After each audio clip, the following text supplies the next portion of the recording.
Plus nature of the polyp. ধরুন এবার পিত্তনালী আছে, সিবিডি যেটা আমরা বলি, গলব্লাডারের থেকে পিত্তনালীতে পিত্তটা বেড়ে আমাদের অন্তরতে আসে, ইন্টেস্টাইনে। এবার পিত্তনালীতে টিউমার হয়। এবার এখান থেকে বায়োপসি করে টিউমার ডায়াগনোসিস করা খুব ডিফিকাল্ট, কারণ ওই জায়গায় একদম সরু 4-5 মিলিমিটারের সাইজ হয় পিত্তনালী, less than 1 centimetre, 6-7 millimetre. So আমরা যখন এন্ডোস্কোপি করি, পিত্তনালীতে এন্ডোস্কোপিটা ঢুকিয়ে যখন দেখি, ওই ইমেজটা দেখে মেশিন বলে দেবে যে এটা ম্যালিগন্যান্ট অসুখ না এটা বিনাইন অসুখ। কারণ ওইখান থেকে বায়োপসি নিয়ে টিস্যু এনে yield is not very high. আমরা যদি বায়োপসি নিয়েও ওইখানকার ইল্ড হলে অ্যারাউন্ড 50-60%, কিন্তু যেটা ভিজুয়াল ইমপ্রেশন, ওই যে মেশিন দেখে বলবে যেটা দেখে মনে হচ্ছে ক্যান্সার। সো মেশিন কীভাবে বলবে, তার আগে মেশিনকে শেখাতে হবে আমাদের। মেশিনকে আমরাই শেখাই, কম্পিউটারকে আমরা কী করবো, millions of images will feed মেশিনকে। এর জন্য সময় লাগছে, এগুলো কাজ এখন চলছে। সো মেশিনকে আমরা ফিড করে দিলাম মিলিয়ন্স অফ ইমেজ। এবার যখন অনেকগুলো ইমেজ মেশিন পেয়ে গেল, এবার আমরা ওগুলো লিখে দিলাম এটা ক্যান্সার, এটা ক্যান্সার, বায়োপসি থেকে এটা ক্যান্সার করবে। এরপরে যখন মেশিন দেখবে তখনও বলে দেবে যে এটা ক্যান্সার। সো এটা আমাদের সময় বাঁচায়। সো দুটো জিনিসই করে, আমাদের ডিটেকশনও হেল্প করে, প্লাস অ্যাকুরেসিও বাড়িয়ে দেয়। যে এআই কি পলিপটা হতে পারে, এটা কোনো ডিটেকশন করতে পারবে?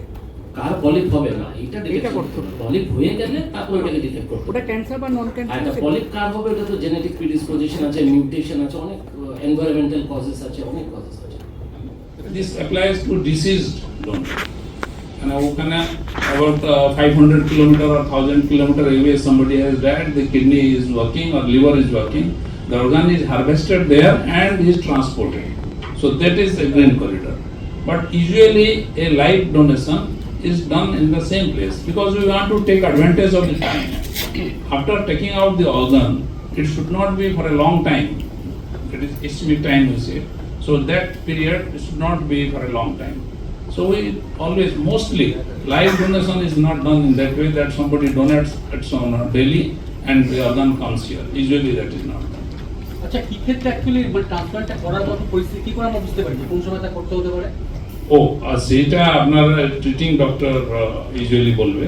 একে আমরা বলি এন্ড স্টেজ লিভার ডিজিজ, মানে ডিজিজ যেখানে আর মেডিসিনের মাধ্যমে আর কিছু হয় না, ইউজুয়ালি সিরোসিস। মানে লেমেন জানার জন্য হচ্ছে alcohol, 2 hepatitis B and C, hepatitis virus, and এখন একটা সবচেয়ে বড় হয়ে আছে যে মোটা হয়ে যাচ্ছে মানুষ, ফ্যাটি লিভার হচ্ছে। ফ্যাটি লিভার সেটা মোস্টলি সিরোসিস হয়ে যায়, সেইখানে প্রবলেম হবে। তো স্বাস্থ্যবান খাদ্য খেতে হবে, এক্সারসাইজ করতে হবে, এই জিনিসগুলো জানানো।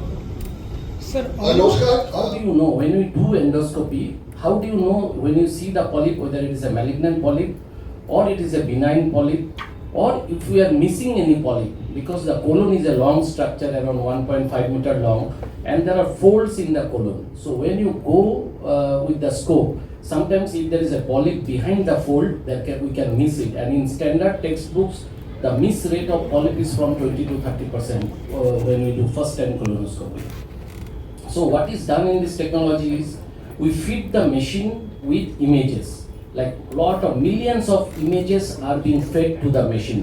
Like this is a malignant image, this is a benign image, and this is how a polyp looks. It is fed into the machine from our, like what we do procedures normally without AI, we have all record our procedures, all the pictures are recorded into our system.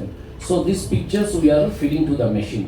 So next time when we apply this software into the colon, the machine, the software tells us, like here there is a polyp. So it shows, a rectangle comes and it shows us that there is a polyp. So we can go back if we have missed that and we can detect. So it helps in improving the detection rate of polyps. And it is very like, it has come first in the Western countries because they are more predisposed to colonic cancer. But we are also not far behind. In India also, colon cancers are there, a lot of colon cancers are there, we see in our regular practice. So this technology is equally required for us also. Like like I have told you about colon, similarly about esophagus, the food pipe, then stomach cancers হয়, cancers that are early gastric cancers. এবার এই ক্যান্সারগুলো যদি আমরা early gastric cancer, early stage যদি if we can diagnose, তাহলে we can avoid big surgeries. So what we can do is we can remove the polyps endoscopically. Endoscopy দিয়ে পলিপটাকে remove করে দিয়ে যেতে পারে। যদি if we think that this is a cancer, that the machine will tell us that this polyp looks like cancerous, so we can remove it. And at the same time, we can do during diagnostic endoscopy, we can remove the polyp also. So it saves time, it gives more accurate. So likewise in all organs, in the liver, in the CVD, in the stomach, in esophagus and colon, everywhere this application is being done. So in India now we have companies like Olympus who have come up and they have tied up with few other multinational companies, HCL, and they have opened up their offices in Hyderabad and all, as I know. And R&D is আলাদা। ওটার থেকে যদি patient liver ফেলিয়ারে যায় তাহলে liver transplantation প্রয়োজন পড়ে, but that is with পার্সেন্টেজটা খুব কম। নর্মালি এগুলো যেগুলো ডিজিজ আছে হ্যাপাটাইটিস এ ই যেহেতু ইনফেক্টিভ কজ, এগুলো most of 90% of 95% of the time এগুলো নর্মালি আমাদের চিকিৎসাতে ঠিক হয়ে যায়। যদি লিভার ফেলিয়ার ফালমিনেন্ট লিভার ফেলিয়ারে চলে যায় তাহলে লিভার ট্রান্সপ্লান্টেশনের প্রয়োজন পড়ে। অ্যান্ড অফকোর্স তো আনহাইজেনিক কন্ডিশনে থাকলে তো এসব হতেই পারে। তো আমাদের তো মেইন স্ট্রেস একটা তো থাকবেই যে hygienic condition improvement, drinking water ফ্যাসিলিটির ইমপ্রুভমেন্ট, এসব জিনিস তো থাকবে সবসময়। কিন্তু এন্ড স্টেজ লিভার ডিজিজ যেটা আরেকটা হলো লিভার ফেইলিয়ার যেটা হয়ে যায়, ওটা তো সিরোসিসের পর যেটা হয় liver transplantation.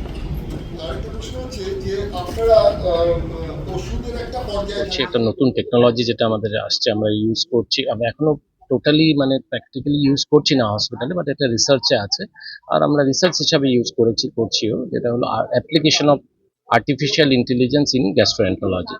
So artificial intelligence মানে হলো মেশিন লার্নিং। মানে আমাদের যে অসুখগুলো আমরা দেখি, মেনলি আমাদের যেগুলো এন্ডোস্কোপি প্রসিজিয়ার করি, এন্ডোস্কোপিক প্রসিজিয়ারে যেগুলো আমরা আলসার, টিউমার যেগুলো দেখতে পাই, তো এই টিউমারটা এটা কি খারাপ টিউমার, ক্যান্সার না নন ক্যান্সার, এটাকে কিভাবে আমরা বুঝবো? তো নর্মালি আমরা বায়োপসি করি, কিন্তু বায়োপসি না করেও বোঝা যেতে পারে আর্টিফিশিয়াল ইন্টেলিজেন্সের দ্বারা। সো এটাতে কি করা হয়, দের ইজ এ কনসেপ্ট যেটা হলো মেশিন লার্নিং। আমরা যেটা মেশিন থাকে, আমাদের কম্পিউটার থাকে, কম্পিউটারকে আমরা thousands of images, millions of images feed করতে হয়। কি ক্যান্সারাস লেশন কিরকম দেখা যায়, বিনাইন লেশন কিরকম দেখা যায়, দেখতে কেমন, মেশিনকে ফিড করা হয়।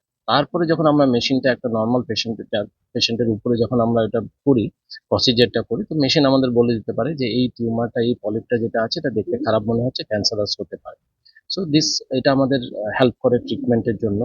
আর প্লাস আরেকটা অ্যাডভান্টেজ হলো মেশিন আমাদের কত সময় আমাদের ম্যানুয়াল আইতে আমরা যখন কোলোনোস্কোপি করি মিস হতে পারে পলিপস, অলমোস্ট 20-30% পলিপস আমরা নাও দেখতে পারি, বিকজ ফোল্ডস থাকে, ফোল্ডসের পেছনে থাকতে পারে পলিপ। সো মেশিন আমাদের বলে দেয় যে এই জায়গাটা একটা পলিপ আছে, রেক্ট্যাঙ্গেল দিয়ে দেখিয়ে দেয়, তারপরে আমরা ওখানে গিয়ে আবার দেখতে পারি। So it increases the detection rate. Detection মানে পলিপের নাম্বারও বেশি দেখা যায়। সো ঠিক এই অ্যাপ্লিকেশনটা যেরকম আমি কোলনের এক্সাম্পল দিলাম, সেম জিনিসটা আমরা স্টোমাকে করতে পারি, খাদ্যনালী যেটা ইসোফেগাসে করতে পারি, বিলিয়ারি পিত্তনালী, সিবিডি, গল ব্লাডার, লিভার, সব জায়গায় এই টেকনোলজিটা আমরা ইউজ করতে পারি। না, অন্য জায়গায় মানে এখন প্র্যাকটিক্যাল ইউজে সব জায়গায় এটা নেই, কিন্তু আমরা রিসার্চ হিসাবেই এখন করছি।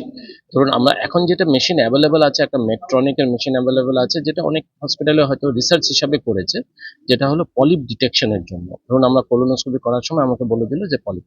সো কিন্তু প্র্যাকটিক্যাল ইউজ করার জন্য মার্কেটে এখনই অ্যাভেলেবেল নয়। আমি পেশেন্টকে করতে পারবো না, চার্জ করতে পারবো যে আপনাদের এই প্রসিজার করছি আমরা, ওইভাবে আসেনি এখনো, রিসার্চ হিসাবেই রয়েছে। কিন্তু যেহেতু মাল্টিন্যাশনাল কোম্পানিজরা আছে সবাই ইন্ডিয়াতেই এটার কোম্পানি, যেরকম অলিম্পাস কোম্পানি, ওরা HCL এর সাথে টাই আপ করে হায়দ্রাবাদে অফিস খুলেছে একটু আরো রিসার্চ করার জন্য।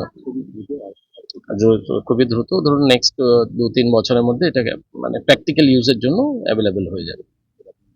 সন্দীপ পাল।